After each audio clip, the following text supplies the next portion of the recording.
সরকার সাহেব প্রশ্ন করেছেন নবুয়ত সূচনা কিভাবে?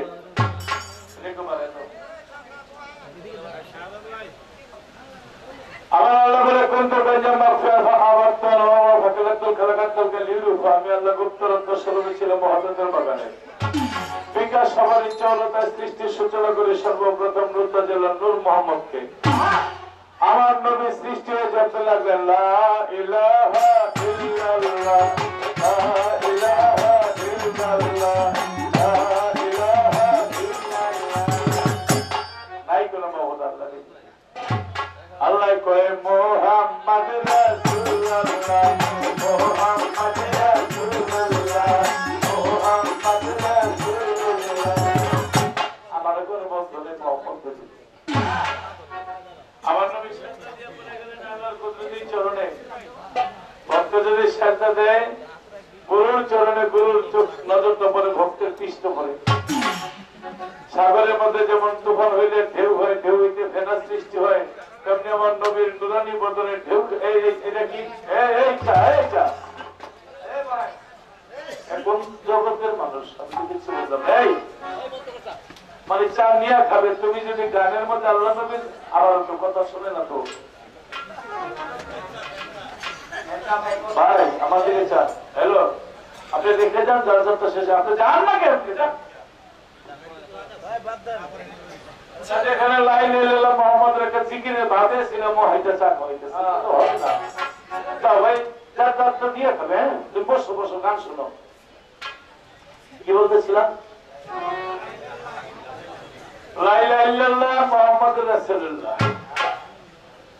যাই হোক, শেষ পর্যন্ত নবীর পৃষ্ঠদেশে ঢেউ খেলতেছিল।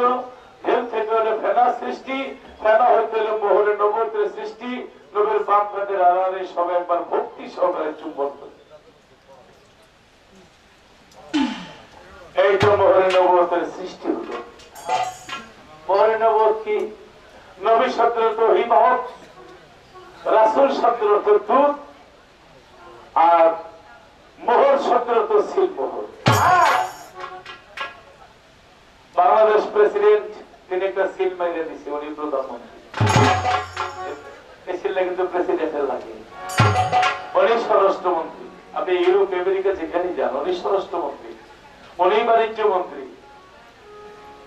এই সিলটা প্রেসিডেন্ট মেরে দেয়। আর পৃথিবীর প্রেসিডেন্ট আল্লাহ, তিনি সিল মেরে দিচ্ছে আমার নবীর পৃষ্ঠদেশে। সবাই আমাদের দোস্ত বলে স্বীকার করেছে, আর আমি আল্লাহ দোস্ত বলে স্বীকার করলাম হযরত আহমদ মুহাম্মদ মুস্তাফা সাল্লাল্লাহু আলাইহি ওয়াসাল্লাম। এই যে শিল্প এর শেষ কোথায়? কোন আসলে এই কথা মনে হয়নি। আজকে সরকার সাহেব প্রশ্ন করেছে, আজকে বলবো। নবী করিম সাল্লাল্লাহু আলাইহি ওয়াসাল্লাম বামবেদের আনারি এক টুকরা মাংসের মতো ছিল। কখনো তারার মতো লা ইলাহা ইল্লাল্লাহ মুহাম্মদুর রাসূলুল্লাহ ঝিলমিল করে জ্বলতো, কখনো আলিফ মিম রে, আলিফে আল্লাহ মিমে মুহাম্মদ রেতে রাসূল সাতফি কথা দেয় লা ইলাহা ইল্লাল্লাহ মুহাম্মদ রাসূলুল্লাহ। নবীর ইন্তেকালের পরে মোহরে নবুয়তটা মুছে গিয়েছিল, অদৃশ্য হয়ে গেছিল। এটা হলো গুণবাচক যে চিহ্নটা অদৃশ্য হয়ে গেছে। মোহরের যে পাওয়ারটা এটা ছিল, আছে, থাকবে, এটার কোন শেষ। কয় প্রকার? প্রকার বলতে গেলে অনেক, অগণিত। আচ্ছা, আমি যে লতিফ সরকার, উনি যে আবুল সরকার, আমরা যে বয়াতি, আমাকে পাওয়ারটা কোন জায়গায়? পাওয়ারটা কোন জায়গায়? আল্লাহ একটা পাওয়ার দিচ্ছে না লতিফ সরকার, কোন জায়গায়? একজনের জবাব দেন।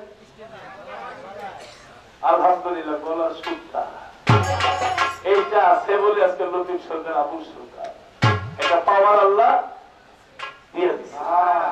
উনি চেয়ারম্যান, উনি উপজেলা চেয়ারম্যান, উনি এমপি। পাওয়ারটা কোথায়? ব্যালটের মাধ্যমে, জনগণের মাধ্যমে। তাহলে আমার আখেরি নবীর পাওয়ারটা দিছে কোন জায়গায়? নবুয়তের মাজেজা। মাজেজাটা কোথায়? আমার আখেরি নবীর মাজেজা দিছে কোরআন শরীফের ভিতরে। আচ্ছা, যেমন দাউদ নবীর সময় সে নবী, তার একটা মাজেদা দিয়েছে আল্লাহ, সে লোহারে যদি হাত দিয়ে ধরতো লোহা নরম হয়ে দিত, আগুন লাগে নাই। কিন্তু দাউদ নবী শেষ, ওই লোহা নরম শেষের পরে কেউ খালি হাতে ধরলে লোহা আর নরম হয়। মুসা নবীর পাওয়া গেছে লাঠির মধ্যে, মুসা নবী দুনিয়া থেকে চলে গেছে, ওই লাঠির পাওয়ানো চলে গেছে। সুলাইমান নবীর পাওয়া গেছিল আংটির ভিতরে, সুলাইমান নবী চলে গেছে, ওই আংটির পাওয়ারও চলে গেছে। তেমনি যেই যেই নবীর মাজেদা দিয়েছে, নবীরা চলে গেছে, পাওয়ার চলে গেছে, কিন্তু আমার আখেরি নবীর মাজেদার পাওয়ার ছিল, আছে, থাকবে, তার কোনো শেষ নাই। তাই তার প্রকার ভেদ ভিন্ন রকম অনেক। আমি একটি গান গাবো, গানের উপরে কিছু কথা।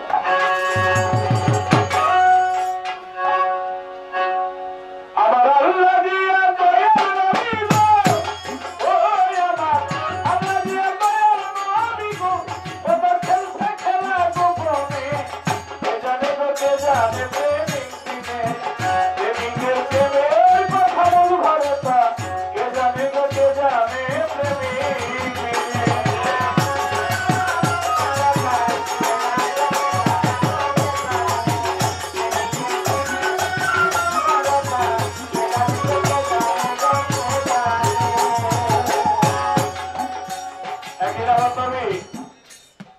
মসজিদে নামাজ পড়ে জিবরাইল মা ফাতেমারে কয়, নবী কোথায়? জিবরাইলের কথা শুনে মা ফাতেমা কয়, ছোট কাকা বাবা মসজিদে নামাজ পড়তে গেছে। জিবরাইলের ফুললে একটা তিনটে হয়েছে। বেহেশতের মধ্যে ছিল আদমশুমারি বৃক্ষ, সেই ফুলের গাছের ফুল ছিলাম আমি। এই ফুল নিয়ে আব্দুল্লাহ নাসিকে সঙ্গাইলাম, আর আব্দুল্লাহ উরুসে চলে গেল মোহাম্মদ। আব্দুল্লাহ বিয়ে করলো আমিনারে, সেই আমিনার গর্বে মোহাম্মদ দুনিয়া চাইলো, আর মোহাম্মদ বিয়া করলো খাদিজারে। খাদিজার গরম ফাতেমায় আমারে কোন কথা। নবীর মনটা বলেন দিকে কয়, জিবরাইল মনটা বলেন কেন? কয় নবী একটা বিচার বলে কি, মা ফাতেমা আমার ছোট কাকা করে। আমার কি বয়স? কম বয়স, আপনি বলেন তো। নবী বলে তোর বয়স কত? বয়স কত জানি না। কয় তাহলে একটা আইডিয়া করে বলেন। আইডিয়া মাইডিয়া নাই, তবে সৃষ্টি হয়ে আমি আকাশের মধ্যে একটা তারা দেখছি। নবী কয় তারারা কি করলো? 70,000 বছর ঝলফল করে চলছিল। তারপরে কি দেখলেন? ডুবে গেছিল 70,000 বছর। তারপরে আবার ওদের হয়েছিল 70,000 বছর। বলে তারপরে আবার ডুবে গেছিল 70,000 বছর। নবী কতবার দেখছেন? উঠছে 70,000 বছর, উঠছে 70,000 বছর, এইভাবে দেখছি আমি 72,000। নবীকে আবার পিছতে আসে, নবী পাঞ্জাবিকে উঠেছে, দেখে ওই মোহরের নবুয়তের মধ্যে ওই তারা ঝিলমিল ঝিলমিল করে বলছে। কুদরতি হাতে করতে আমাদের আমার প্রাণ, সেই খোদার কসম খেয়ে বলছে আমি সৃষ্টি হয়ে এই তারা নেই ছিলাম। এই তারা নেই ছিলাম আমি। তারার মধ্যে ফাতেমা ছিল, হযরত আলী ছিল, হাসান হোসেন ছিল। ফাতেমা ছোট থেকে বললাম যে তুমি বেজা হইছ, আমার দুই নাতি হাসান হোসেনের সাথে বহু ছোট তুমি। লজ্জা দিয়ে বলেন নবী আমাকে ক্ষমা করে দিয়ে। তাই আমার নবী হাসান হোসেন আহলে বাইত পাক পর্যন্তকে করে তুলো না, এটা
মুসলমানের আল কোরআনে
তারপরে সুন্দর একটা মীমাংসা করেছে, লাইলি মজুর বিয়েটা হয়ে যেত। কিন্তু একদিন লাইলের বাবা দেখেন মজনু একটা কুকুরের গলায় ধরে পানির মধ্যে শুয়ে দিচ্ছে। লাইলির বাবা গায়ে আমার হবু জামাই ও কুকুরের গলায় ধরে শুয়ে দিচ্ছে, কারণ মজনু তুমি এটা কি করলা?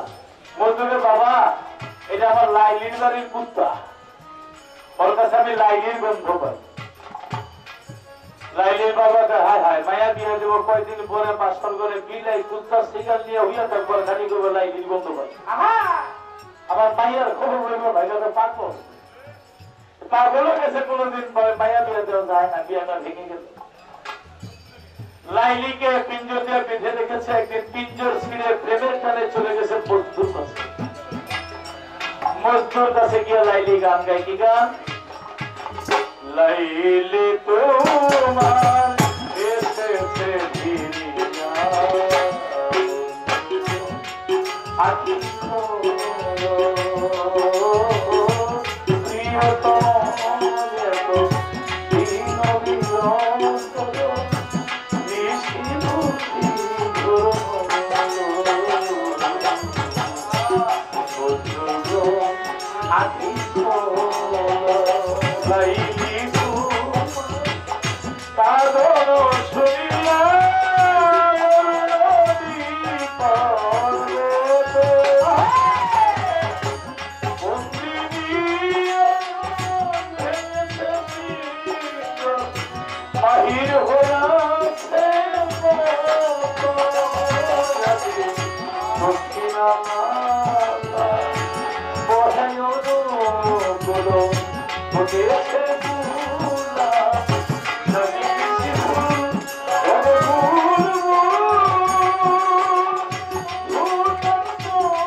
তোমার প্রেমিকা, বলে আমার প্রেমিকাকে, বলে তুমি যারা ভালোবেসেছো, বলে আমি কারে ভালোবেসেছি, বলে তুমি লাইলিকে ভালোবেসেছো, বলে না না না আমি লাইলিকে ভালোবাসি নাই, বলে তাহলে কারে ভালোবেসেছো, বলে আমি ভালোবেসেছি লা ইলাহা ইল্লাল্লাহু, আমার এই আল্লাহকে ভালোবেসে ফেলেছি।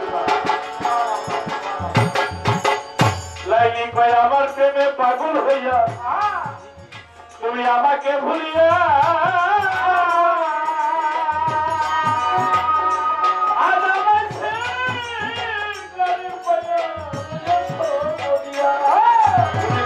ছিল না, আমি কোনো মজদুরকে চিনি না, আমি চিনি মুহাম্মদ। সাধারণ প্রেম, একটা ছেলে আর মেয়ে, লাইলি লাইলি জপতে জপতে লা ইলাহা ইল্লাল্লাহ, মজনু মজনু জপতে জপতে মুহাম্মদ রাসূলুল্লাহ।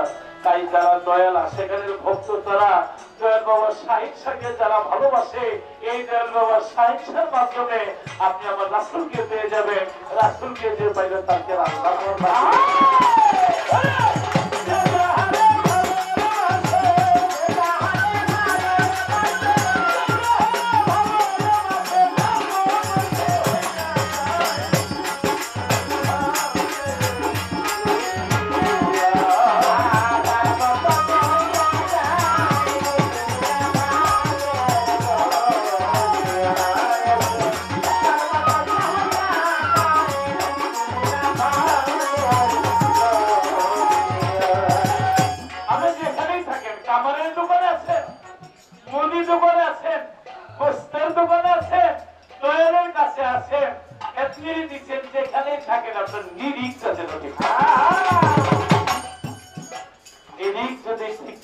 লক্ষ্যে ইনশাআল্লাহ নির্ভুল হবে। তাই পৃথিবীর মধ্যে সবচেয়ে দামি জিনিসটার নাম কি? সবচেয়ে দামি জিনিসটার নাম হইল সময়। সময় গেলে সাধন হবে না। ওরে ঠিক থাকিতে দিনের কর্ম কেন করলি না?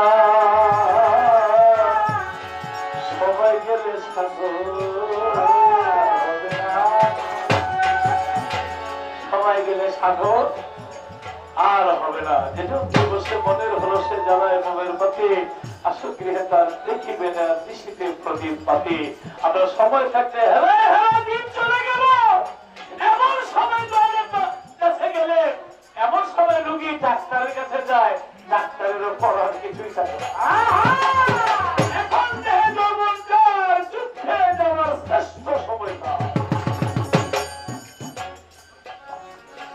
যৌবনকালের শেষদা আল্লাহ বলে সন্তান আমি পয়গম্বরী খাতার মধ্যে উঠায় সবাই থাকে গুরু ধরে মুড়ি ধর। যদি আজকে নবুয়ত বেলায়েত পালা শরীয়ত পার্বত না, এটা নবুয়ত বেলায়েত পালা, এর চেয়ে শ্রেষ্ঠ সুন্দর পালা আর কি হইতে পারে? আমার নবী করিম সাল্লাল্লাহু আলাইহি ওয়াসাল্লাম তরিকা জারি করেছেন। এই তরিকা জারি করতে আমার নবীকে কত কষ্ট করতে হয়েছে। তরিকা মানে ভালোবাসা। গরু জবাই করে খায় ওজন করে বানাইবে কেউ জানতে না। তরিকার মধ্যে মানুষ থাকলে এত মামলা পড়ের মতো হইতো না, এত হিংসা এত হত্যা থাকতো না, এত মান অভিমান পৃথিবীর মধ্যে থাকতো না। আমার নবী করিম সাল্লাল্লাহু আলাইহি ছোট নবী করিম সাল্লাল্লাহু আলাইহি ওয়াসাল্লাম যখন ইসলাম প্রচার করে, হাই হাই রে ইসলাম প্রচার করতে কত কষ্ট হয়েছে। মদিনার মধ্যে দুইটা বালক, আমার নবী যখন মদিনায় যায় তখন সবাই বলেছে নবী গো আমরা আপনাকে ভালোবাসি। নবী বলে কি দিয়া ভালোবাসো? সকল কিছু দিয়ে আমরা আপনার জন্য জীবন দিতে প্রস্তুত। দুইটা বালক বাচ্চা সবাই জীবন দিতে প্রস্তুত। নবী আপনি আমরা যে বাচ্চা মনে করেন না, অত ছোট বাচ্চা, আমরাও আপনার জন্য জীবন দিতে প্রস্তুত। লাগলো আবু জাহেলের যুদ্ধ। যুদ্ধ যখন লাগলো তখন সবাই যুদ্ধে যায়। ছোট দুই ভাই নবীর কাছে আইসা কয় নবী আমাদের যুদ্ধ দেন।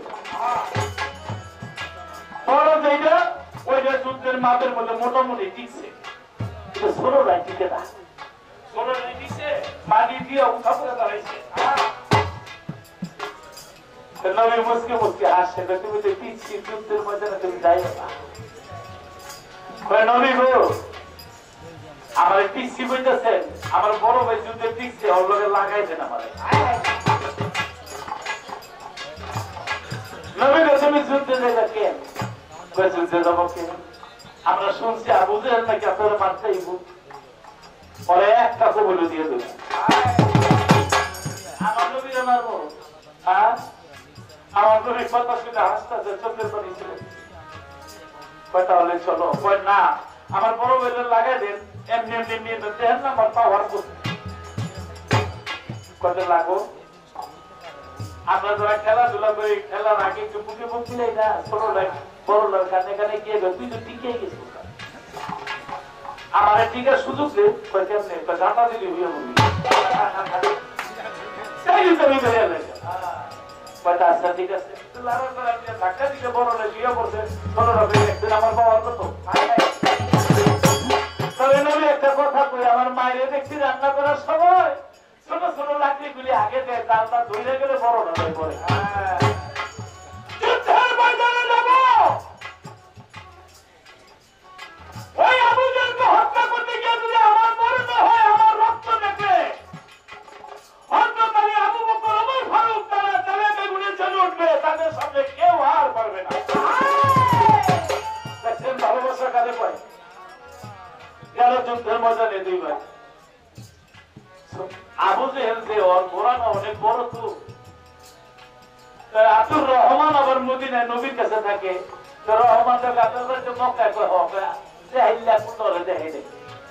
ওই যে সামনে বড় গোড়ারা, এই আবু জাহেল গোড়া মির্জা যায় রাখে। আবু জাহেলের লাগুন পায় না, একটা লাফ দিয়ে একটা পার মারছিল, আবু জাহেলের পায়ের মধ্যে লাগছিল। আবু জাহেল তার বলায় একটা মারে কয় আমারে মারে পিছায় বাচ্চা মনে করতো লাভ দিয়ে আমার মারছে। আর আবু জাহেলের বলায় কি একটা কোপ মারছে, ছোটরা হাতটায় অর্ধেক গেছে গা, পারমানি চলে গেছে, শুধু চামড়াটা বেঁচে দিচ্ছে।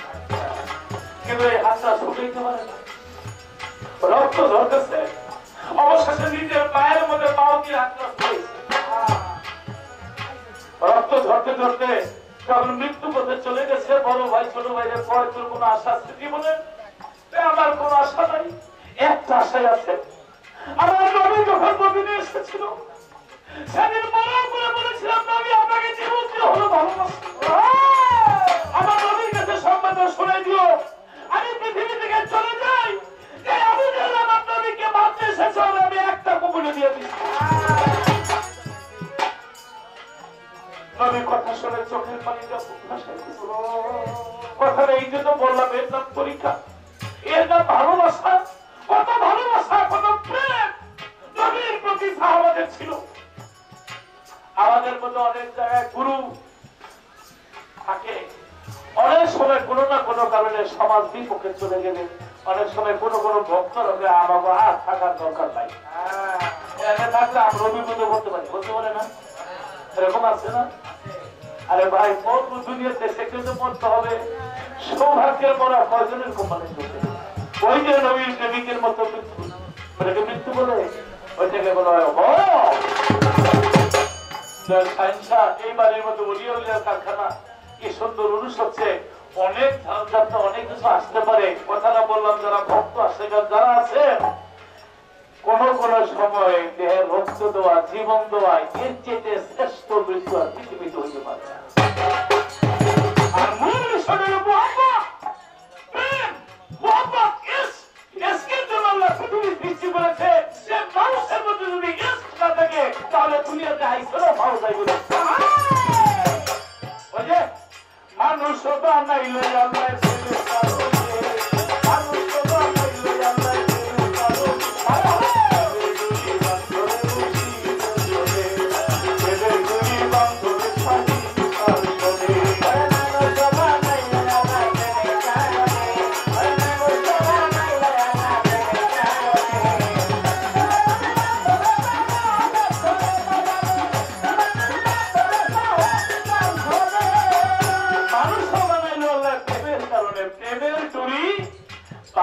মুর্শিদের শুনে, আমার দয়াল বাবা সাইন্সার শুনে, আমার দয়াল বাবা সাথে শুনে, আমার দয়াল বাবা অবুসার শুনে, দয়াল বাবা আশার শুনে, ভগত শাহ শুনে, বাদল শাহ শুনে, ওরে ওরা পীর মুর্শিদের সাথে প্রেমের টুরি বাঁধেন।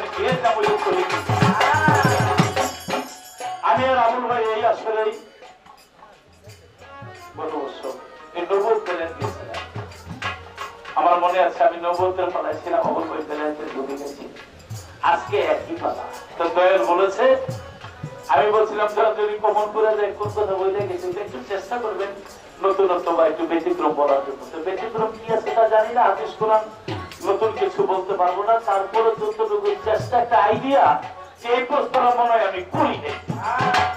এরকম আছে না একটা, যেমন আমার প্রথম প্রস্তাব যে সরকার সাহেবের কাছে বেলায়েত করতে আসলো, কিভাবে প্রকাশ্যে বলে না, আপনি ওয়াজ করুনি এবং হযরত আলী করিমুল্লাহ ওমর ফারুকের একটা সুন্দর ভাব দিয়েছেন।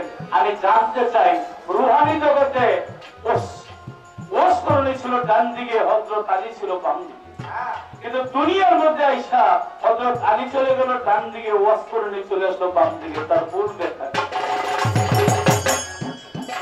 এবং কিয়ামতের সময় শেষ নিজামে রোজ হাসরে, সেদিন ডানে থাকবে কি বামে থাকবে কি?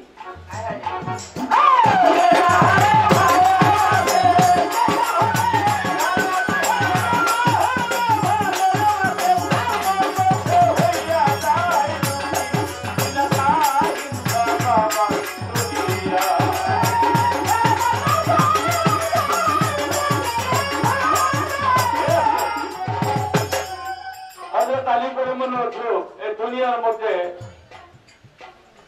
এসে বেলায়েত পাইয়া তিনি 6 জনকে নিজেই বেলায়েত দান করছেন। তার মধ্যে 4 জন একটা প্রকাশ পেয়েছে, 2 জনের বেলায়েত প্রকাশ পায় নাই। বেলায়েত আবার প্রকাশ পায় কিভাবে? আর যার 2টা প্রকাশ পায় নাই, হাসিল হয় নাই, তারা তারা হয় নাই কেন?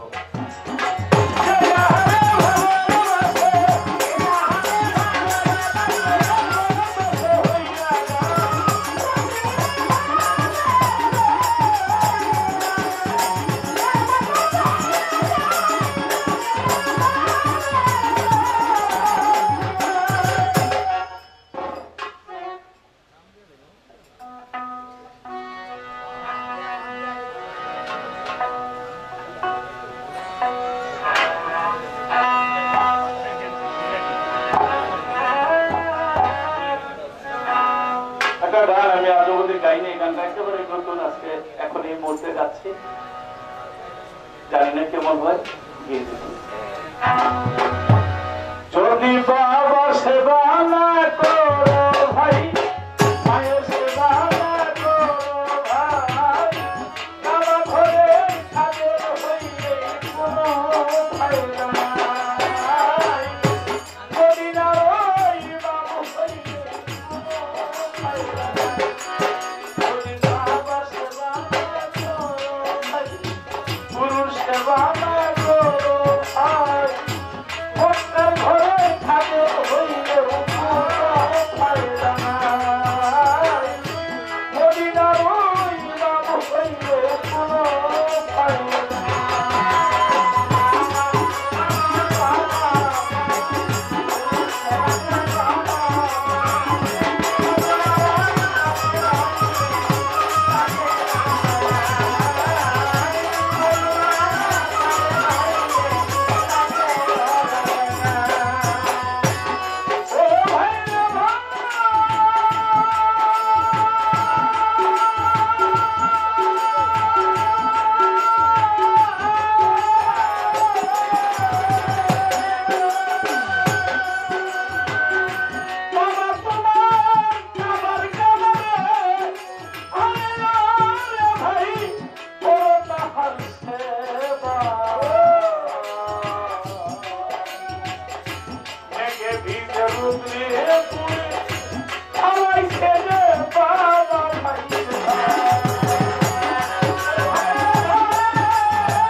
নামাজ পড়ছে, রোজা করছে, হজ করছে, যাকাত করছে, সব নবী নিজে জানাজা দিচ্ছে। বাড়িতে এসে হঠাৎ করে খবর পাইল মুসলমান তো কবরে রাখার আগে একটু দেখে মুখটা কেমন আছে। চায় দেখে আসছে, চায় দেখে মুখটা কুকুরের মতো হয়ে গেছে। সাহাবারা শিক্ষা দিয়ে নবীর কাছে গেছে, নবী গো আপনার সাহাবা তার মুখটা কুকুরের মতো হয়ে গেল।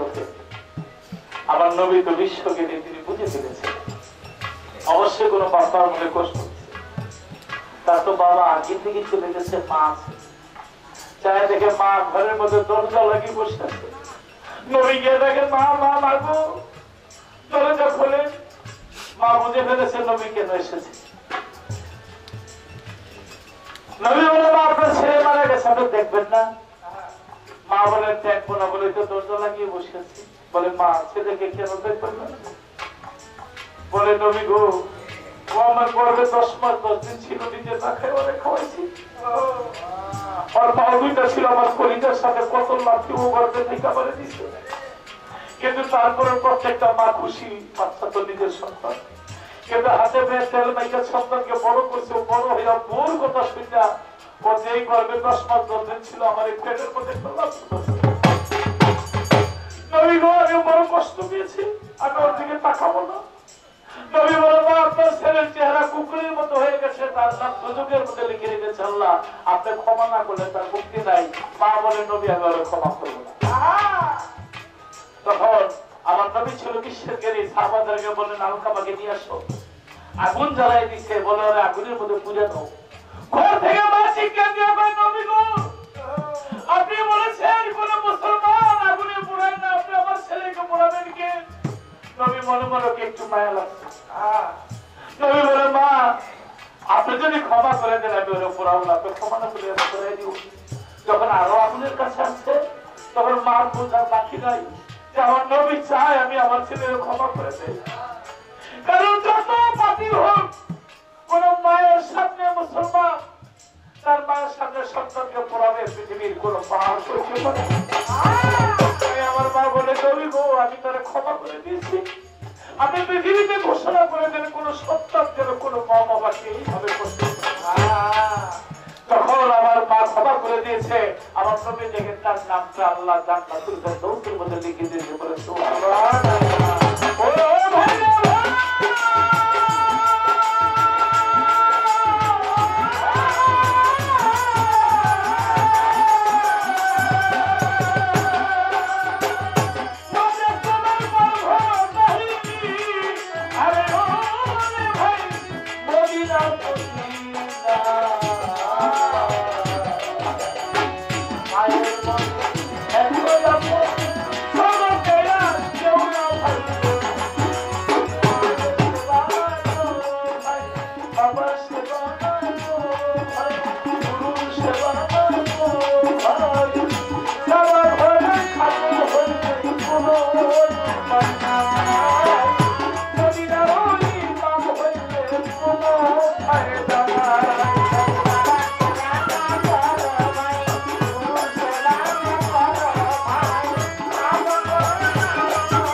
এই লোক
আসছে রোহানি জগতে আলমে আরওয়াহ ডান পাশে ছিল হযরত ওয়াস করণী আর বাম পাশে ছিল মাওলা আলী। দুনিয়াতে যখন আসলো তখন ডান চলে গেল বামে, বাম চললো ডানে। অর্থাৎ হযরত ওয়াস করণী চলে গেল বামে আর হযরত আলী চলে গেল ডানে। এর ভাবটা কি? আসলে অর্থাৎ শেষের দিনে এই দুজনে ডাইনে বামে কে থাকবে? বাবা, আমরা পৃথিবীতে যত মানুষ যত মারা গেছে, মনে হয় একটু কথা বলতেছেন, যারা পৃথিবী থেকে চলে গেছে এবং যারা বর্তমানে বিরাজমান আছি, ভবিষ্যতে যারা এই দুনিয়াতে আগমন করবে, সমস্ত রূহকে আল্লাহ তাআলা এক মুহূর্তে একদিনে সৃষ্টি করছে। রূহানির জগতে আমরা কেউ ছোট না, কেউ বড় না, সবাই এক সমান। এই দুনিয়াতে আমরা কেউ আগে আসছি, কেউ বা তবে বাবা, পৃথিবীতে আমরা যত পালাই করি না কেন, সবচেয়ে দুটি পালা হইল, বড় একটা হইল আসার পালা, আর একটা হইল যাওয়ার পালা। আসার পালাটা আমাদের শেষ, এখন যাওয়ার পালাটা শুরু। সেই শেষের দিনে হযরত আলী থাকবে ডানে না বামে? হযরত আলী আর হযরত ওয়াস করণী এর পরিচয়টা কি হবে?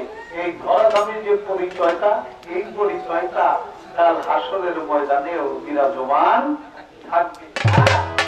বাবা, হযরত ওয়াস করণী ছিল ডানে, হযরত আলী আসছিল বামে। ধরাধামে যখন আসলে হযরত আলী হলো ডানে আর হযরত ওয়াস করণী গেছে বামে। এর ভাবটা কি? এর ভাবটা হলো আশিকে রাসূল হযরত ওয়াস করণী, সে আমার নবীর সাথে চোখে দেখা হয় নাই আর নবীর কাছে বায়াত হয় নাই।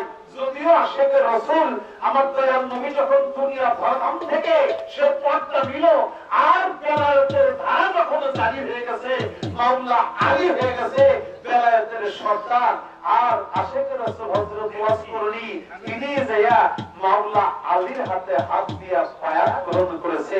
ইন্নাল্লাযীনা ইউবাইয়ুনাকা ইন্নামা ইউবাইয়ুনাল্লাহ ইয়াদুল্লাহি ফাওকা আইদিহিম। যে বায়াত রাসূলের সাহাবাগণ রাসূলের হাতে হয়েছিল, তা সেই বায়াতের কথা আল্লাহ তাআলা সূরা ফাতির 10 নং আয়াতে ঘোষণা করে দিল। হে রাসূল, আপনি বলে দিন, যারা আপনি রাসূলের হাতে দিয়া বায়াত হয়েছে তারা শুধু আপনার হাতে নয়, তারা আমি আল্লাহর হাতে বায়াত হয়েছে, কারণ আপনার হাতের মধ্যে নিহিত আমি আল্লাহ। তাই যারা রাসূলের হাতে বায়াত হয় তারা আল্লাহর হাতে বায়াত হয়। আমার রাসূল তার হাদিসের মধ্যে বলছে, আল উলামা ওয়ারাসাতুল আম্বিয়া, যারা আমার ওয়ারিস অর্থাৎ আমার নায়েবে রাসূল, তারা হলো আমি নবীর ওয়ারিস। আমার নায়েবে রাসূলের হাতে হাত দেওয়া আর আমি রাসূলের হাতে হাত দেওয়া একই। আল্লাহ বলেন রাসূলের হাতে হাত দেওয়া আর আমার হাতে হাত দেওয়া এক। বাবাজি 50 টাকা দিয়ে পুরস্কার করেছে বেলাল মিউজিশিয়ানের কাছ থেকে আমার সালাম ভালোবাসা রইল। এবং এই দুনিয়াতে যখন মাওলা আলী বেলায়েতের সন্তান নবী করিম সাল্লাল্লাহু আলাইহি ওয়াসাল্লাম তিনি মাওলায়াত দান করলো মাওলা আলীকে, আমার নবী বলল, মান কুনতু মাওলাহু ফাহাজা আলিয়ুম মাওলা। নবী বলল, আমি যার মাওলা, আজ থেকে হযরত আলী হবে তাদের মাওলা। এবং বলল, আনা মদিনাতুল ইলমে ওয়া আলিয়ুম বাবুহা, আলী হলো ইলমের শহর, হযরত আলী হলো এই শহরে প্রবেশ করার দরজা। যারা আলীকে বাইপাস করে ইলমের শহরে প্রবেশ করতে চাবে তারা কঠিন কালেও পারবে না। মাওলা আলীর দরজা ছাড়া ইলমের শহরে প্রবেশ করা যাবে না, নবীর কাছ পর্যন্ত পৌঁছা যাবে না। তাই নবী এখানে বলছে, আল উলামা ওয়ারাসাতুল আম্বিয়া, আমার নায়েবে রাসূল হলো আমি নবীর ওয়ারিস। আমার নায়েবে রাসূলের সেবা খেদমত যে ব্যক্তি করলো সে ব্যক্তি আমি রাসূলের খেদমতই করলো। সেই ওয়ারাসাতুল আম্বিয়ার সর্বপ্রথম যিনি মাওলায়াত পেয়েছে আল্লাহর নির্দেশে যাকে মাওলা দান করেছে সে হলো মাওলা আলী। সেই হযরত আলীর হাতে হাত দিয়া বায়াত হয়েছে হযরত ওয়াজ করনি। এখন গুরু আর শিষ্য হয়ে গেল এই ধরাধামে। গুরু শিষ্যের পরিচয়টা কি? গুরু শিষ্যের পরিচয়টা হলো গুরু হলো স্বামী মালিক। স্বামী শব্দের অর্থ হইল মালিক। গুরু হইল স্বামী আর ভক্ত হলো স্ত্রী। স্ত্রী শব্দের অর্থ হইল আশ্রিতা। ভক্তের কোন আশ্রয় নাই গুরুর চরণ ছাড়া। তাই গুরু শিষ্যের সম্পর্ক হয়ে যায় স্বামী আর স্ত্রী। গুরুর চিত্ত হল লিঙ্গ, ভক্তের কর্ম হয় জনি। আর গুরু যা আদেশ করে যে বাক্য দেয় এই বাক্যের নাম হলো বীজ মন্ত্র। ভক্তের কর্ম জনিত প্রবেশ করলে তাতে এই সহবাসে একটা গর্ব হয়, সন্তান হয়। ওই সন্তানের নাম হলো জ্ঞান।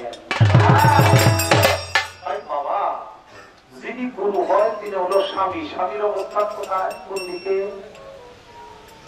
স্বামীর স্ত্রী দুজনের সম্পর্ক যে আপনারা যখন বিছানায় যান তখন স্বামী স্ত্রী কথা তো কর না, খুব লজ্জা পেয়েছেন, সব না এমন কিন্তু না। আমরা ব্যাগে শুই, মায় শুয়েছে, বাবাই শুয়েছে, আমরা স্বামী স্ত্রীর দুজনের শোয়াটা কিভাবে? স্বামী হলো ডানে, স্ত্রী হলো বামে।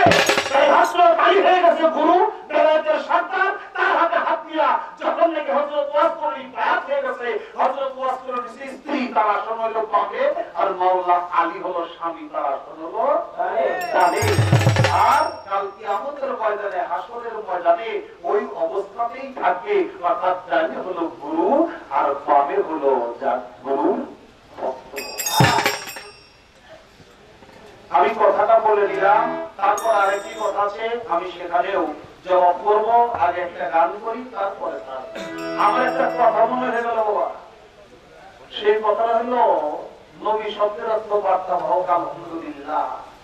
আল্লাহর কাছ থেকে যিনি শুভ সম্ভব প্রাপ্ত হয়েছেন, শুধু যে নবীরা হয়েছে তা কিন্তু না। একটু আনকমন কথার কথা শুনলাম তো এই জন্য কথাটা মনে হইল। সেই মনে হওয়াটা হইল এই, আমার আল্লাহ তাআলা নারীদের উদ্দেশ্য করে সালাম দিয়েছে। নারীদের নামে আল্লাহর কোরআনের সূরাও আসছে। আচ্ছা, আপনারা কি 114 সূরার মধ্যে সূরা নিসার নাম শুনেন নাই? নিসা শব্দের অর্থ কি? নারী। আলহামদুলিল্লাহ। আচ্ছা, নিসা শব্দের অর্থ হলো নারী। আচ্ছা, সূরা মরিয়মের নাম শুনেন নাই? মরিয়মকে, মরিয়ম হলো ঈসা নবীর মা। তিনি একজন নারী, যে পিতা ছাড়া আল্লাহ তাআলা যাকে এই ধরাধামে পাঠাইছিল একজন নারীর গর্ভে, ওই নারীর নাম হইল মরিয়ম।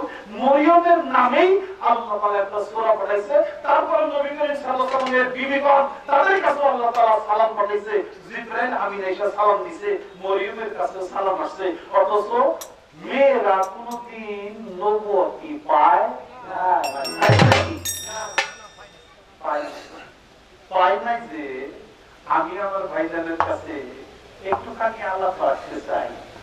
নারীরা নবী হয় নাই, কিন্তু পুরুষরাই সব নবী এবং নবুয়ত প্রাপ্ত হয়েছে। নারীরা নবী নবুয়ত প্রাপ্ত হয় নাই। এমনি দুনিয়ার বুকে এমন একজন নারী ছিল, তিনি 3 নবুয়তের অধিকারী ছিলেন। এক নারী 3 নবুয়তের অধিকারী। আমি জানতে চাই সে কে? সেই 3 নবুয়তের অধিকারী হইল কিভাবে? প্রশ্ন আগে রাখলাম, কারণ একটা ব্রেনের খোরাক আছে, এই জন্য আগে দিয়ে রাখলাম, যাতে আরো সুন্দর করে আমরা আলোচনাটা শুনতে পারি। আমার সাধক আলিম সাহেবের একটি গানের কথা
বিষয় না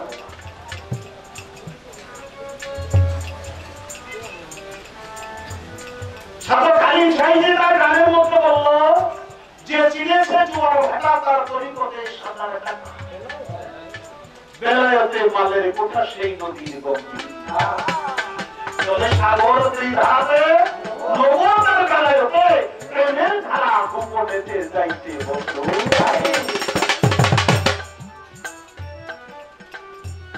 সেই সাগরের মিষ্টি পানি যে খাইয়াছে যত খালি সাধক খালি বলে যেমনি জ্ঞানী তেমনি তার যে যতটুকু পানিতে নামে তার ততটুকু ভিজে নাকি বাবা জ্ঞান সমুদ্রে কেউ হাবুডুবু খায় কেউ বা জ্ঞান সমুদ্রের রীতিতে দাঁড়িয়ে একটা বালুকা বয়ের সাথে খেলাধুলা করে কেউ সেখানে হাবু বাড়ি কারো কারো সেই খবর বাড়ি কারো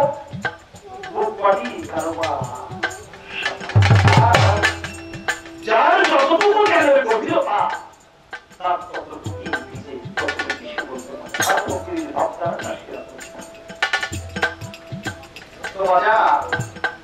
আমাকে একটা প্রশ্ন করছে প্রশ্নের জায়গাতে একটা কথা মনে হচ্ছে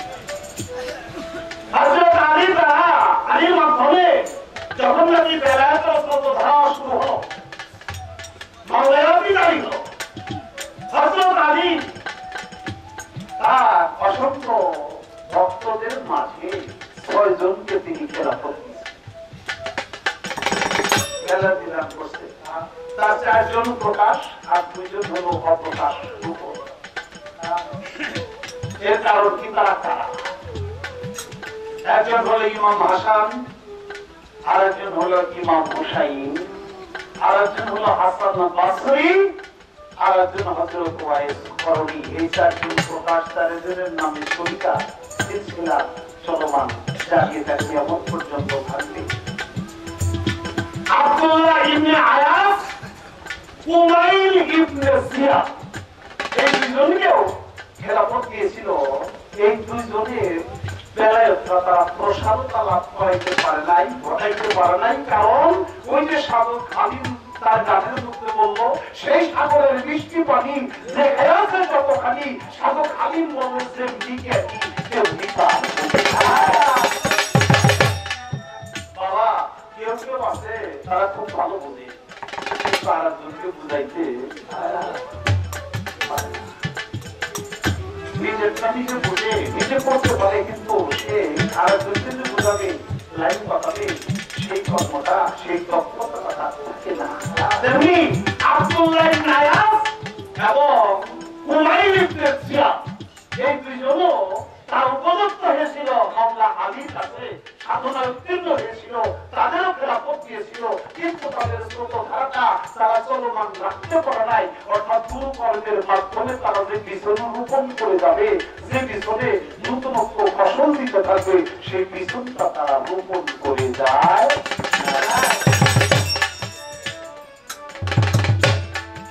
বাবা আমি কেমনে বলবো বিষয়টা দয়াল বাবা সাজাই কামলে আদর করব তারা সবাই বলি আপনারা বিশ্বাস করেন তো বাবা সবাই সবাই যদি ওই হয় তাই বলে সবাই যে তার বাগানে ফুল ফোটাইতে পারে তা কিন্তু এই বংশে আরো অনেক আছে এই বংশে অনেক আছে কিন্তু আমার দয়াল বাবা শাহী শাহ দয়াল বাবা সবুজ শাহ জলিল শাহ আবুল শাহ যেভাবে ফুলগুলো ফুটে গেছে এবং বর্তমানে শাহী সভাপতি যেভাবে ফুল ফোটাইতেছে এরকম আরো আবুল আইস শাহ রবুল শাহ বাদল শাহ আরো তো এই দরবারে শাহজাদা আছে সবাই কিন্তু এরকম ফুল কলি ফোটাইতে এটা খুব কঠিন সাথে কামও যতটুকু বিষ ভক্তের কামড় গুরুর কাছে অনেক বেশি বড় ভক্তের কামড় সহ্য করা সবার পক্ষে তা কোনোদিন সম্ভব না সবাই তা পারে আমি বেশি কিছু বলবো না বাবা, একটা কথা বলছে আল্লাহর জন্য এই কথা একটু কষ্ট হলেও শুনবেন। আপনারা জানেন না সে নামটা এমন না,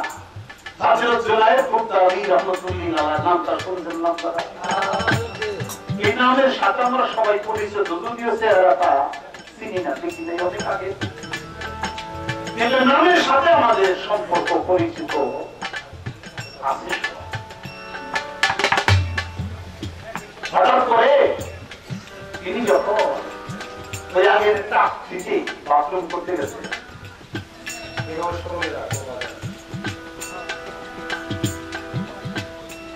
কাঁসার বদলি, আগের বদলি কিন্তু কাঁসা ছিল, আপনি কেমন এটা আপনারা জানেন, একটু কোন রকম বাস দুইটা সিঙ্গি দিয়ে খাড়া করে আর এক বাস লম্ব করে দিত, এটার মধ্যে যায় একটু কাজ সেরে আসুন লাগতো। আসলে কথা কিন্তু এখানে বসে কম লাগবে, আগে থেকে এরকম অভ্যাস ছিল। এখন না ইত্যাদি ঘরের ভিতরে বাথরুম নাকি, এটা সরকারের সচেতনতা, মানুষের সচেতনতার কারণে এটা হয়েছে।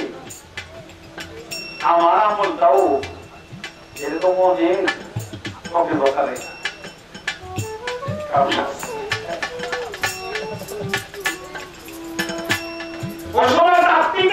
খুব কম ছিল। আল্লাহ জুনায়েদ বলতানি তার জন্য ভক্তরা ব্যবস্থা করছে, ব্যবস্থাটা কেমন একটা সুন্দর না, তখন টাকার বদলি নিয়ে যখন তিনি বাথরুমে গেছে বাবা, হঠাৎ করে বদলিটা ওই পায়খানার সুন্দর বদলি পড়ে গেছে, টাকার বদলি তো ওজন বসে আর ফুটফুট করে একবারে ময়লার মধ্যে ফিরে আসছে বাথরুম থেকে। মুখটা তার বলি, মুখটা তার ভেজাল, ভক্তরা বাবা আমার মুখটা বলি কে বাথরুমে গেছে বাবা, বদলিটা ভুলে গেছে, এই জন্য আমার মুখ বলি বদলি হয়ে গেছে, একটা বদলি গেছে আমি দেবো। আপনার একটু হাসির মুখ দেখতে আমার সবাই ইচ্ছা করি, বাজারের মুখ যদি মলিন হয়, কোন প্রিয় মর্ষদের মুখ যদি বদল যদি কালো হয়ে যায়, সুন্দর বর্ণ হাসির জায়গায় যদি কান্না নেমে যায়, চোখে যদি পানি আসে, মুখটা যদি বেজাল হয়ে যায়, তাহলে যারা খাস ভক্ত তারাও সাথে সাথে চোখের পানি ফেলে যায়।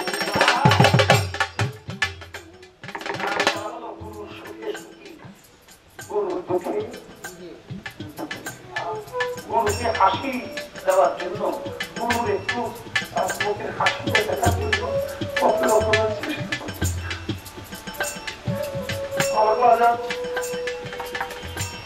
পৃথিবীতে কত ফিল্ম আসে গেছি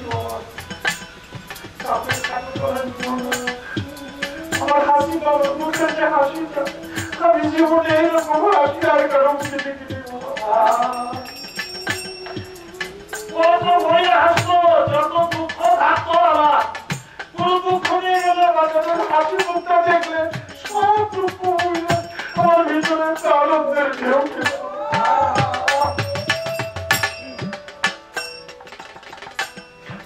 আমি তো আমার বাজারের কথা বললাম, হিসাব করে দেখে যাত্রা প্রিয় মুর্শিদ পাঁচটার যুদ্ধ একই অবস্থা। প্রিয় মুর্শিদের কাছে গেলে প্রিয় মুর্শিদের মুখে যদি একটু হাসি থাকে, ভক্তের মনে আনন্দের ঢেউ খেলে, আর প্রিয় মুর্শিদের মুখ যদি একটু মলিন থাকে, তাহলে ভক্তের হৃদয় সাথে সাথে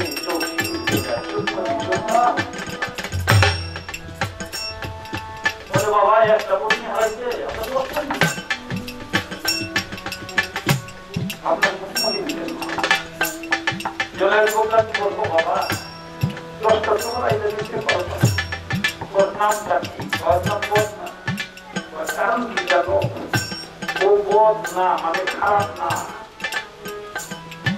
আমার ইজ্জত প্রত্যেকদিন দেখে, কারো কাছে পড়ে না, এই জন্য ওর নাম বোধ না। আমার ইজ্জত দেখে আমি আমার একটা ইজ্জত করে পারো যদি আমার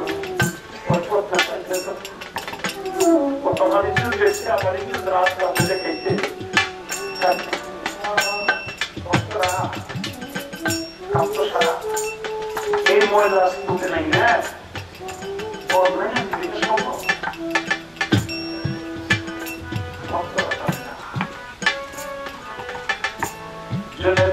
একজন পাগল ভক্ত ছিল, নাম তার আদম পাগল। সে আদম পাগল রাতের অন্ধকারে সেই ময়লার স্তূপে নামবে, ময়লার মধ্যে হাতটা ঢোকায়া তারপর সেই বদনাটা উঠে আইনা বালু দিয়ে সুন্দর করে ঘষা মাঝে পরিষ্কার এক বদনা পানি ঘষে ঘরের সামনে দরজার সামনে দরজা খুলে রেখেছে আসি বদনা রাখি থেকে কে আমার এমন কাজটা করলো, আমার এই বদনাটা কে করবে কাজ? কোন ভক্ত করে না, কেউ করে না। আদাব পাগলো গলায় গান থামে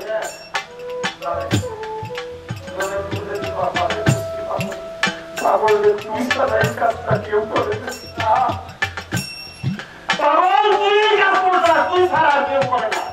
কারণ তুই তো পাগল, তোর তো ঘৃণা লজ্জা নাই, ঘৃণা লজ্জা হয় এই দিন থাকিতে নয়।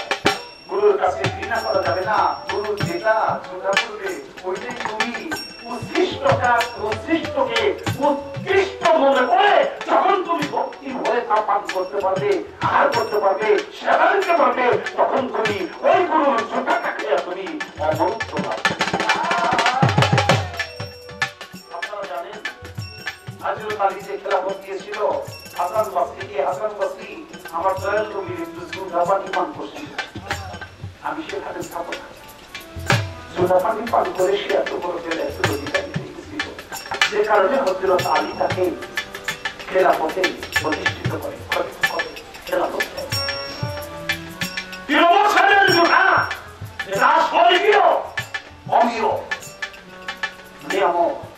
তাই ভক্তি ভরে যদি তা আহার করতে পারো তাহলে তুমি সেখান থেকে অমূল্য রত্ন পাইতে।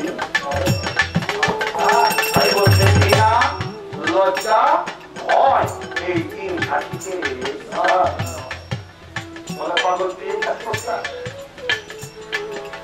আধা পাগল চোখের মাঝে থাকে বলে বাবা আমার জীবন তো কোনো কর্ম করতে পারলাম না, কত কিছুই তো করার কথা ছিল কিন্তু আমার দ্বারা তো সম্ভব হলো না, আমি পাগল, আমি তো আর কোনো কিছু আমার নাই, সবকিছু আপনার চরণ অর্পণ করে দিচ্ছি, আমি পাগল বলে আপনার কাছে যাবো, আমার গুরু ভাইয়ের কাছে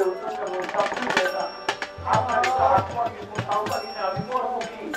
এই জন্যে আমার আমল নামায় শুধু এইটুকুই রয়ে গেল যে পায়খানা স্তূপে ডুব দিয়া আমি আমার মুর্শিদের সেই বদনাটা তুলে দিচ্ছি আমার আমল নামায়।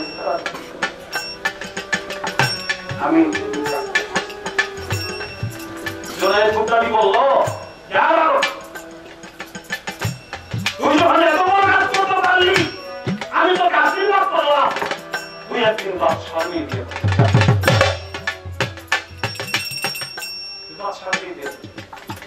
কথা শুনে কিছু আম বক্তা সবাই তো গুরুর বাণী বুঝে না, গুরুর বাণী গ্রহণ করতে পারে না, কিছু আম বক্ত বাবা এমন মাপ দিয়ে গেছে সবাই করল কি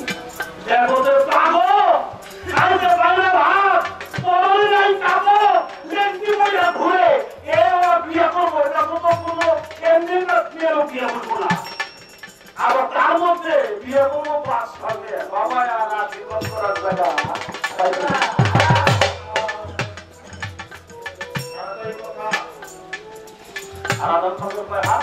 আমার বাবাই ধন করছে অবশ্যই আমার আর চিন্তা নাই বাইরে চলে আসছে কিছু দেখি আছে তোমরা কই যাও বাদশাহ দিয়ে বিয়ে দিবে, বাদশাহ দিয়ে যাকে পছন্দ করে যার ঘরে মালা দিব তার সাথে বিয়ে দিবে। তাই নাকি আমি যাবো দিবে তোমাকে পছন্দ করতে পারে বাচ্চা মেয়ে আমার পছন্দ করতে পারছে একজনে আবার বুঝতে পারে পাগলে কি না কয় আর ছাগলে কি পাগলে পাগলের সব কয় মিথ্যা কয় না ছাগলের সব খায় কিন্তু ছাগলে কোনদিন ঘুষ খায় না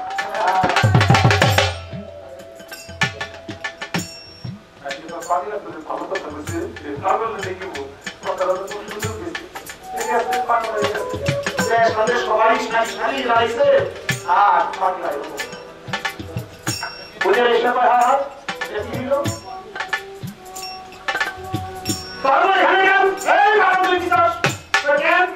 আমি আমার পছন্দ করে আমার গলা যদি মালাটা পরে আমার দিয়ে দিন পাগল তো পাগলে আমি আরো পছন্দ করবো কি বাচ্চার কাছে গেছে বাচ্চা পাগল আরো পাগল তাড়াতাড়ি বুঝে গেছে পাগল বাচ্চা নিয়ে বিয়ে করি তো বাচ্চা নিয়ে বিয়ে করতে কি লাগে জানো বাচ্চা নিয়ে বিয়ে করতে মালিক লাগে মালিক আছে মালিক হতো না তাহলে বিয়ে করবি কেমনে মালিক পাই না মালিক তো দুনিয়া গাইলে তুমি পয়সা লাগবো মালিক তো পয়সা লাগবো এক ঠিক আছে মালিক পাইলে দেবো মালিক তো পাওয়া যায় মালিক তো বই পাওয়া যায় মালিক পাই না শুনছি যে সমুদ্র সৈকতে সমুদ্রের তলদেশে ওই রথের মালিক পাইতে হইলে দুবারি অহিত সাগর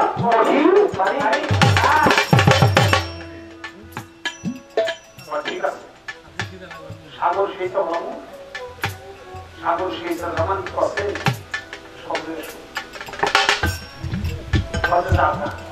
মালিক চলে যায় পাগলে কহা রাজা ভালোই করছে আমি মালিক করতে যাই সেটা তো নিয়ে যেত মালিক করে দিত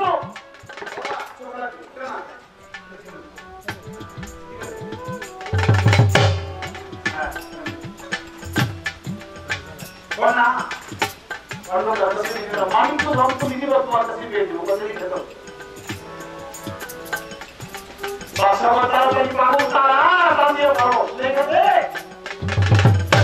দেখে দিয়ে দিতে মালিক করিবে আর রাজা দিয়ে গেছে সাগরের পাড়ে দিয়ে দুই হাতে রাজুক দিয়ে পানি আছে সাগর দিয়ে পানি দিয়ে হাতে রাজুক দিয়ে সাগরের পানি কি প্রবৃত্তি আল্লাহ যখন কষ্ট করে আমার আল্লাহ তা সহ্য করে না আল্লাহ বলে জিব্রাইল যাও আমার পাগল যা চায় তাড়াতাড়ি তাকে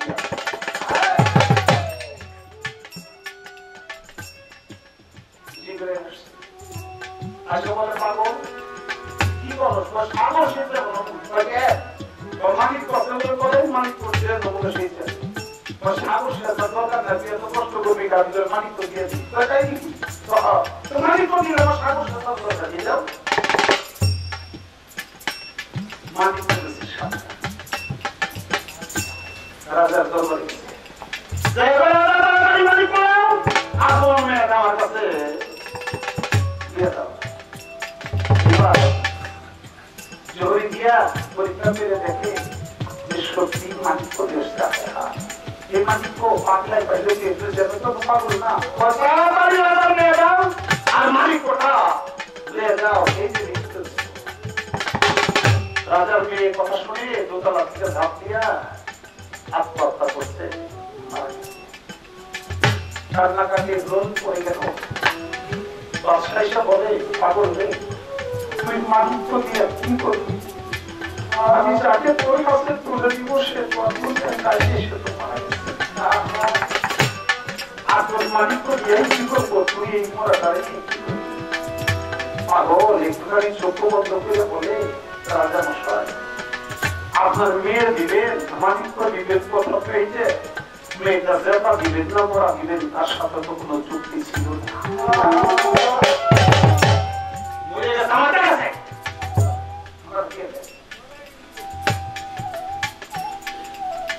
অজিত বলে রাজা যে মেয়েটাকে মোরা মেয়েটাকে মাটির তলে কবরস্থ করা ছাড়া তার কোনো কাজ আপনার নাই। যেই পাগল এত চমৎকার মালিক নিয়ে আসতে পারে সেই পাগল সব পাগল না। আপনার মরা মেয়েটা পাগলের কাছে তুলে দেন, মালিকের কাছে ভালো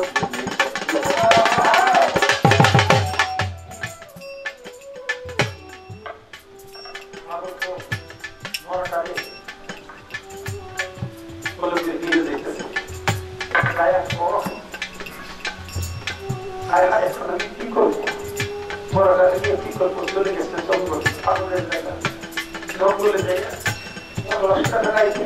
একটা সেন্টার দিচ্ছে এক সেন্টারই ভাড়া দিল না টাকা দিল না করে ওই সেন্টারের মাধ্যমে আর মোর্শেদ কেবলা সেই জোনাই পুত্র দিকে স্নান করছে। কোথায় মোর্শেদ কেবলা আমার এই বিপদের মুহূর্তে আমার সামনে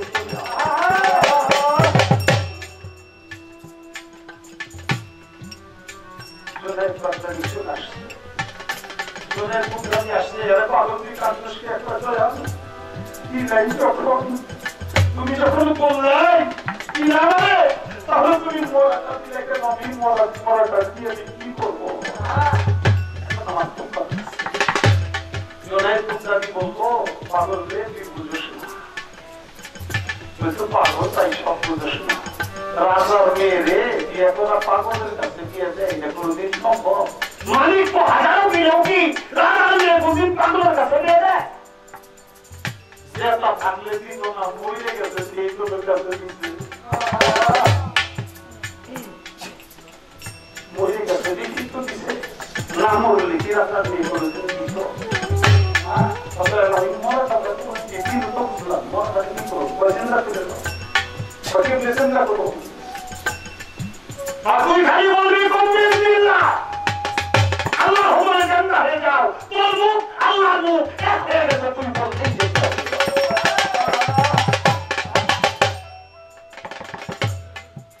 যখন বলছে কমপ্লিট দিল্লা আল্লাহ তুমি জান্নাত হয়ে যাও এক গ্লাস পানি নিয়ে যখন খেতে দিছে আল্লাহর পুত্রতে আর ওলি আল্লাহদের কারামতিতে সাথে সাথে মরাটা আরামলি দিয়া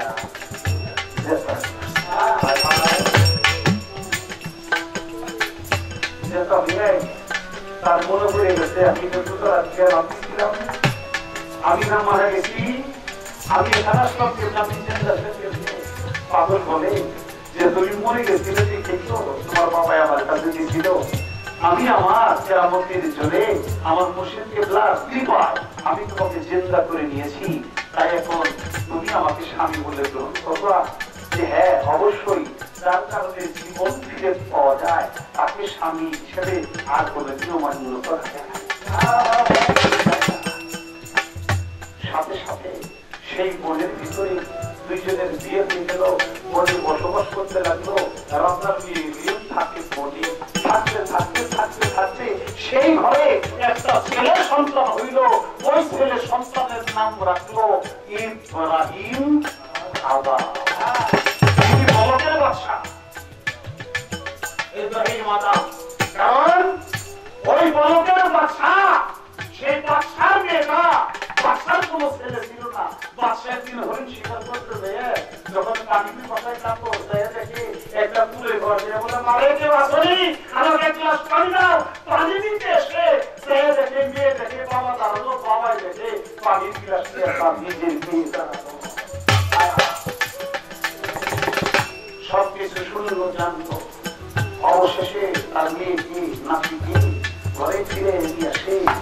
আর ওই বাদশার জন্য ছেলে সন্তান ছিল না বিধায় নানান বাড়ির ওয়ারিশ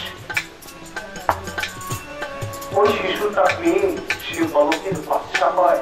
নাম রাখে তার ইব্রাহিম আরাম। ইব্রাহিম বাদশা তার নানা, আর আরাম পাগলা হলো তার বাবার নাম। নিজের নাম নাই, দুই নামে মিলে তার নাম রাখছে ইব্রাহিম। বাবা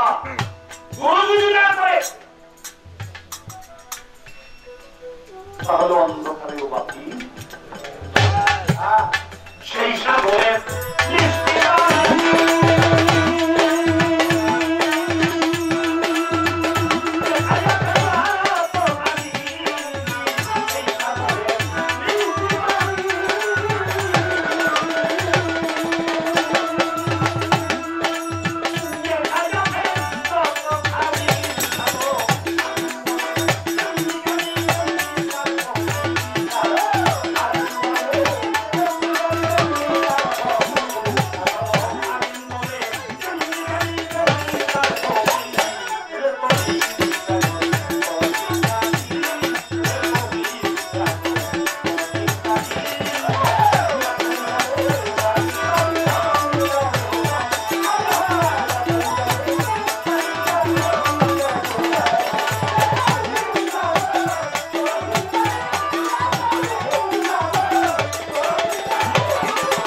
আরেকটি প্রশ্ন ছোট করে রাখবো। নবুয়ত আল্লাহ তাআলা অনেক বড় নিয়ামত, অনেক বড় রহমত, অনেক নিয়ামতের ঊর্ধ্বে নবুয়ত। সেই নবুয়ত প্রাপ্ত হয়ে কোন একজন নবী, সে নবুয়তের কারণে তার অপমৃত্যু ঘটেছিল। আমি জানবো এর কারণটা কি, সে কে? নবুয়ত পাওয়ার কারণে তার অপমৃত্যু হইল, এর মধ্যে বেকরা কে?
কর্ম করলাম, মা বাবার সেবা করলাম, ভালো ভালো কর্ম করলাম, আমার শেষ যাওয়াটা যদি ভালো না হয় তখন আমার সব বিপদ হয়ে যাবে না।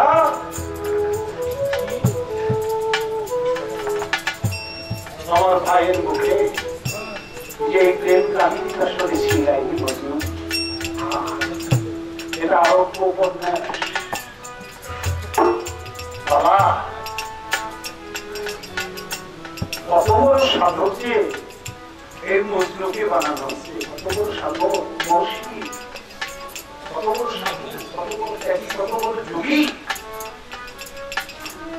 জঙ্গলের ভিতরে সাধনা করে লাইনি লাইনি রাখে, আর হাতে গা ভরা তার আচরণ, কাতার তার সারা গায়ে রক্তে রঞ্জিত থাকতেছে। হায় লাইনি, হায় লাইনি, হায় লাইনি। জঙ্গলের ভিতরে কোন এক উপাসক, কোন এক স্বামী, সে তন্ত্রম করে ধ্যান করে, হঠাৎ করে তার গায়ে পাড়া লাগে, পাড়া লাগার পরে সাধুর ধ্যান ভঙ্গ হয়।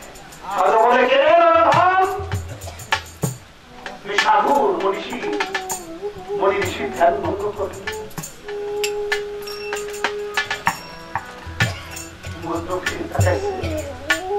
সাধু তুমি কেমন সাধু, তুমি তো তোমার প্রভুকে দেখো, প্রভুর আরাধনা করো।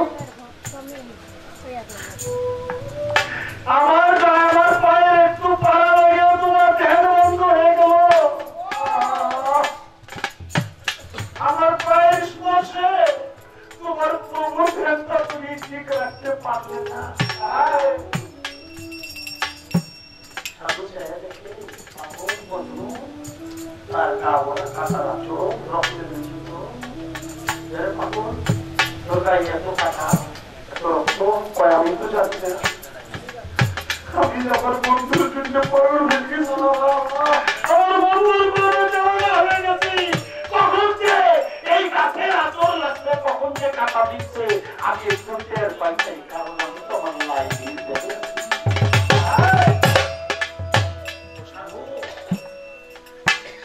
আমি একটু লাইনের ধ্যানে থেকে আমার শরীরে কাঁটা লাগলো, আমি টের পাই না।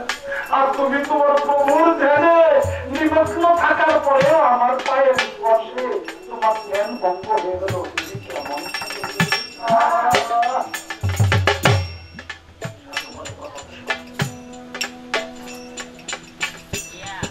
মজনু পরিশেষে চোখ বন্ধ করে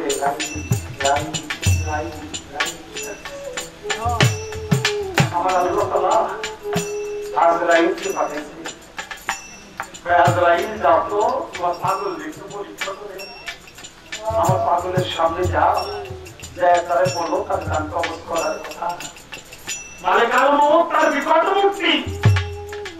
এই রূপ ধারণ করে যখন তার সামনে এসে দাঁড়াইছে, এ বাবু, এ বাবু, একবার চোখ মেলে তাকা, তাকে দেখ আমি কেমন চিনিস। পাগল তো তাকাইছে, তাকায় বলে যে আমি তো তোমাকে কোনোদিন দেখেছি। মালিকাল মউত বললেন কেমন করে আমাকে দেখি, আমি তো কখনো তোমার সামনে আসি, আমি তো মাত্র একবারই আসি মানুষ করেছি, তাই নাকি তুমি কে? আমি তো আমি আলো বউ, আমার কাছে কিছুই আসছে, তাহলে কারো মন বলে আমি তো জান কবজ করার জন্য আসছি, আমি এখন তো জান কবজ করে নিয়ে যাবো। মধ্যে বলে খুব কাজ রায় জান কবজ করার মানুষ পাইনি না, তুই অবশেষে বন্ধু জানতে চাচ্ছ, এরপরে হিসাব করে দেখি না মজদুরকে এমন কোনো প্রাণ আছে কিনা। মজদুর এই দেহের যে প্রাণ, এটা তো কত আগেই কবজ হয়ে গেছে, ওটা আমার লাইগি চলে উৎসর্গ করে দিয়ে একটা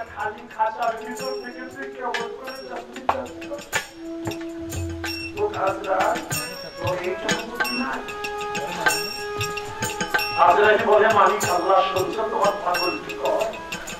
পাগল এই কথা বলে। আল্লাহ বলে আজরাইল রে, একবার তুই লাইলির রূপটা ধারণ করে আমার পাগলের সামনে দিয়ে দাঁড়াতা। আমার পাগল কি কয়? মানে কারো লাইলির রূপ ধারণ করে তখন বন্ধুর সামনে দাঁড়ায়। লাইলি তোমার এসে দেখিয়া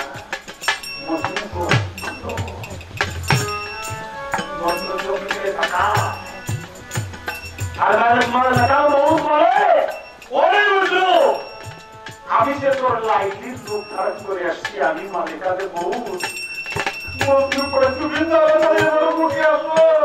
তুই মালিকাদের বউ কিনা আমি জানি না, তোমার রূপ আমার লাইলির রূপ, তোমার বুকেই আমি যেতে চাই।